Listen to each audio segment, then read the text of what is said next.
एक गहरी सांस लीजिए और कल्पना कीजिए कि जीवन एक शांत नदी है और उस नदी की धारा में बहता हुआ एक सत्य है जिसे हम अक्सर सुनते तो हैं पर समझते बहुत देर से हैं। सत्य यह कि लक्ष्मी कभी धन के रूप में नहीं रहती, वह उस ऊर्जा के प्रवाह में रहती है जो हमारे मन से होकर संसार तक जाता है।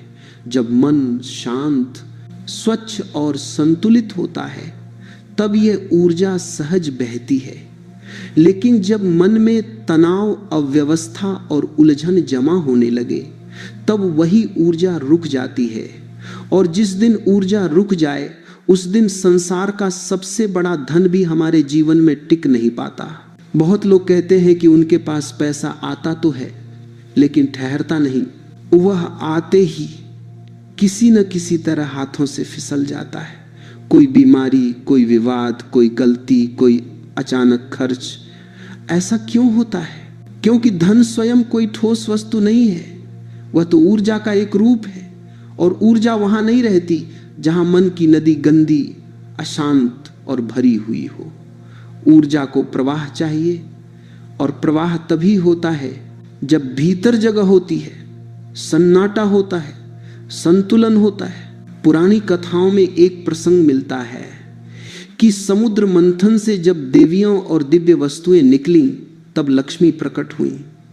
वह जल से निकली, कमल पर बैठी और हाथों से जलधारा बह रही थी। इस प्रसंग को आप बाहरी कथा मानेंगे तो इसका सार खो जाएगा। ये रूपक है, संकेत है, ऊर्जा का विज्ञान है।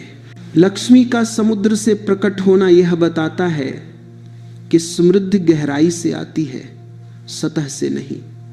कमल पर बैठना यह बताता है कि गंदगी के बीच भी पवित्रता संभव है यदि भीतर की चेतना निर्मल हो। और उनके हाथों से बहती जलधारा यह बताती है कि जहां प्रवाह है वहीं धन है, जहां रुका हुआ जल है वहां सडन है, और वहां कोई ऊर्जा नहीं टिकती। मन भी ऐसा ही है। अगर मन में विचारों की भीड़ जमा हो जाए, पुराने दुख, पुरानी शिकायतें, अनकही बातें, अपूर्ण इच्छाएं, गांठें, भय, तो क्या वह मन लक्ष्मी को स्थान दे सकेगा? कैसे देगा?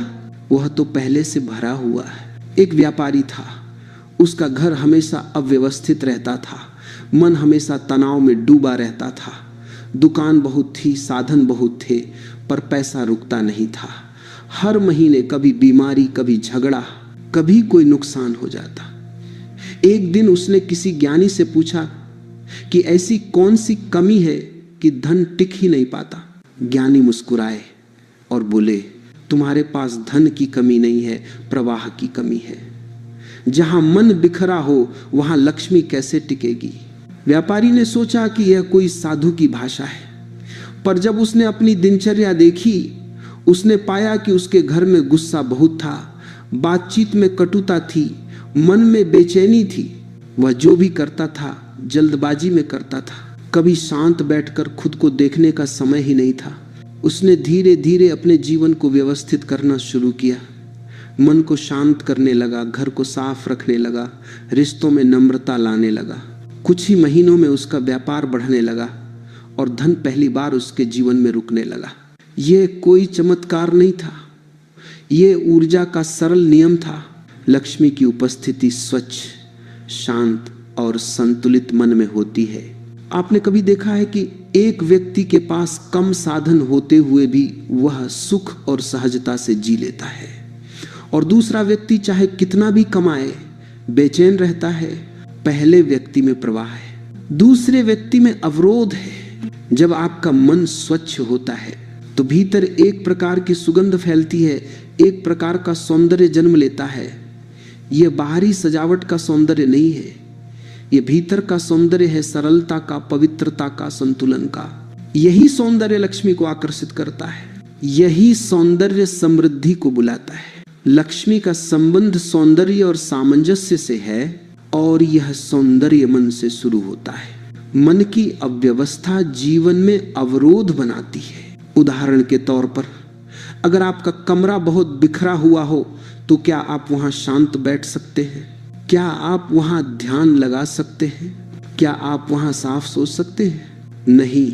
ठीक ऐसे ही अगर मन बिखरा हो तो भीतर कोई स्पष्टता नहीं आती, और जहां स्पष्टता नहीं होती वहां सही निर्णय नहीं होते।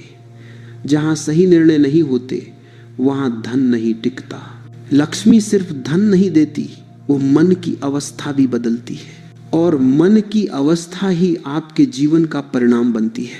एक और कहानी सुनिए। एक राजकुमारी थी जिसके महल में बहुत धन था, पर वो हमेशा उदास रहती थी। महल में सब कुछ था पर भीतर खालीपन था। एक दिन एक वृद्ध साधु उसके महल में आया और उसने एक सरल प्रश्न पूछा, तुम्हारे पास सब कुछ है, फिर भी तुम दुखी क्यों हो? राजकुमारी ने कहा, मेरे मन में शांति नहीं है। साधु मुस्कुराए और बोले, शांति होगी तो सौंदर्य आएगा, सौंदर्य आएगा तो संतुलन आएगा, और जब संतुलन आएगा तब तुम्हें महसूस होगा कि धन बाहर से मिलने वाली चीज नहीं है, यह भीतर की अवस्था का बाहरी रूप है। राजकुमारी ने साधु के शब्द समझने में समय लिया। धीरे धीरे वह स्वयं को देखने लगी, अपने अहंकार को छोड़ने लगी और उसके भीतर से हल्कापन उभरने लगा। और जैसे जैसे उसका मन हल्का होता गया, महल की ऊर्जा भी बदलने लगी। उस महल में पहले जो भारीपन था वह समाप्त होने लगा। लोग कहते हैं कि उस दिन के बाद उस राजकुमारी के जीवन में समृद्धि ऐसे आई जैसे बादल खुल जाते हैं और वर्षा सहज बरसती है। समृद्धि कोई बाहरी घटना नहीं है, ये भीतर की एक लहर है जो जब उठती है तो बाहर दुनिया बदलने लगती है। कभी कभी लोग पूछते हैं कि अगर लक्ष्मी ऊर्जा है तो उसे महसूस कैसे किया जाए? उत्तर बहुत सरल है। जिस क्षण आप अपने मन में हल्कापन महसूस करते हैं, उसी क्षण लक्ष्मी की पहली झलक आपके भीतर उतर जाती है। जिस क्षण आप अपने मन से शिकायतें हटाते हैं, उसी क्षण ऊर्जा का प्रवाह शुरू हो जाता है। जिस क्षण आप किसी को सम्मान देते हैं, उसी क्षण समृद्धि आपके जीवन में जगह बनाती है।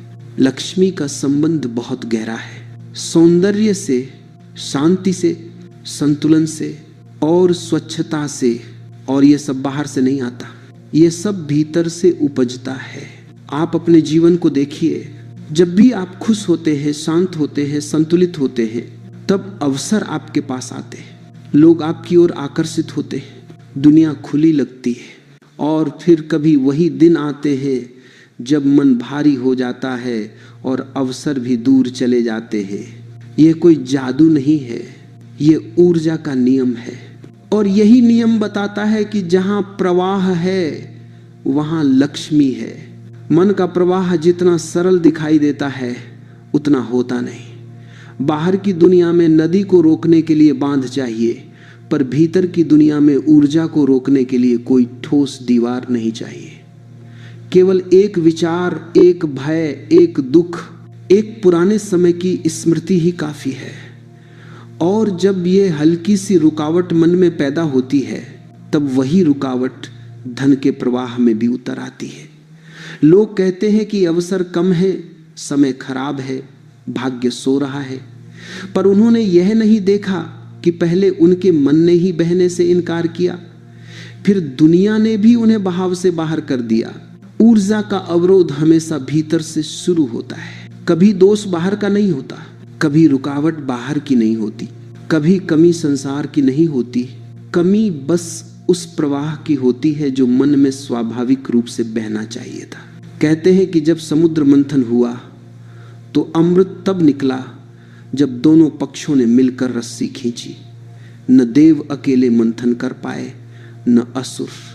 दो विपरीत ध्रुव जब एक दिशा में लगते हैं, तभी संसार में कुछ कीमती जन्म लेता है। यही बात मन पर भी लागू होती है। भीतर के अंधकार और प्रकाश दोनों की आवश्यकता है, पर जब मन केवल अंधकार से भर जाए, ईर्ष्या, क्रोध, असुरक्षा, अव्यवस्था, तब भीतर का मंथन रुक जाता है। और जब मंथन रुकता है, तब जीवन से अमृत भी रुक जाता है और लक्ष्मी भी। एक पुराना प्रसंग है। महर्षि भृगु देवताओं के महल में गए और उन्होंने देखा कि वहां चहल पहल तो बहुत है, पर भीतर एक सूक्ष्म अव्यवस्था है। लोग बाहर से चमकीले वस्त्रों में थे, पर भीतर असंतुष्ट थे। वहां शोर था, पर कोई शांति नहीं। वहां भोजन था, पर कोई संतोष नहीं। वह महल सुनहरे स्तंभों से सजा था, पर ऊर्जा भारी थी। महर्षि ने कहा, जहां बाहरी सुंदरता अंदर की गंदगी को छुपाने का काम कर रही हो, वहां लक्ष्मी अधिक देर नहीं रहती।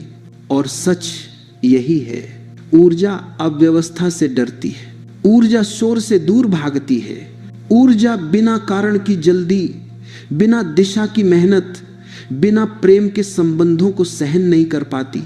ऊर्जा को सरलता चाहिए, शांति चाहिए, संतुलन चाहिए। यही तो उसका घर है। लोग पूछते हैं कि धन अचानक क्यों रुक जाता है, क्यों व्यापार गिर जाता है, क्यों नौकरी में बाधाएं बढ़ने लगती, क्यों घर के खर्च अचानक बढ़ जाते हैं, क्यों रिश्तों में बोझ बढ़ जाता है। कारण बहुत साधारण है, ऊर्जा रुक गई है। जैसे नाली चौक होने पर पानी बहना बंद हो जाता है, वैसे ही मन चौक होने पर समृद्धि का प्रवाह रुक जाता है। कभी आपने अपने जीवन में देखा होगा कि कुछ दिन सब कुछ बहुत सहज चलता है, काम समय पर होता है, लोग सहयोग करते हैं, आय बढ़ती है, मन हल्का लगता है, और फिर अचानक एक समय ऐसा आता है जब एक एक चीज उलझने लगती है। कभी कोई समस्या, कभी कोई विवाद, कभी कोई भारीपन। ये अचानक नहीं होता, यह शुरुआत भीतर से होती है, बाहर तो बस उसका परिणाम आता है। एक छोटी सी कहानी है। एक स्त्री थी जो बहुत मेहनत करती थी, पर चाहे जितना कमाए उसके घर में धन टिकता ही नहीं था। वह हमेशा परेशान रहती, शिकायत करती, दूसरों को दोष देती। उसके घर में हमेशा बहस और कड़वाहट रहती। एक दिन एक वृद्ध व्यक्ति उसके घर आया और बोला, तुम्हारे घर की दीवारों में कोई दोष नहीं है, तुम्हारी भूमि में कोई दोष नहीं है, दोष उस हवा में है जिसे तुम अपने मन से भरती हो। स्त्री को यह बात समझ नहीं आई, पर वृद्ध व्यक्ति ने सिर्फ एक बात कही, जितने दिनों तक तुम्हारे घर में कटुता रहेगी प्रवाह नहीं आएगा, जितने दिनों तक तुम्हारे मन में बोझ रहेगा समृद्धि नहीं टिकेगी। स्त्री ने धीरे धीरे अपने घर के वातावरण को बदलना शुरू किया। उसने अपने बोल को बदलना शुरू किया, अपने विचारों को साफ करना शुरू किया, रिश्तों में मिठास लाना शुरू किया। कुछ ही महीनों में उसका जीवन बदलने लगा। कर्ज उतरने लगे, घर में विवाद कम होने लगे, कामों में सरलता आने लगी, ऊर्जा का प्रवाह लौट आया और साथ में समृद्धि भी। यह कोई चमत्कार नहीं था, यह जीवन का सबसे सरल नियम है। जहां अव्यवस्था है वहां लक्ष्मी नहीं, जहां संतुलन है वहां लक्ष्मी है। कभी आपने दो दुकानों को देखा होगा।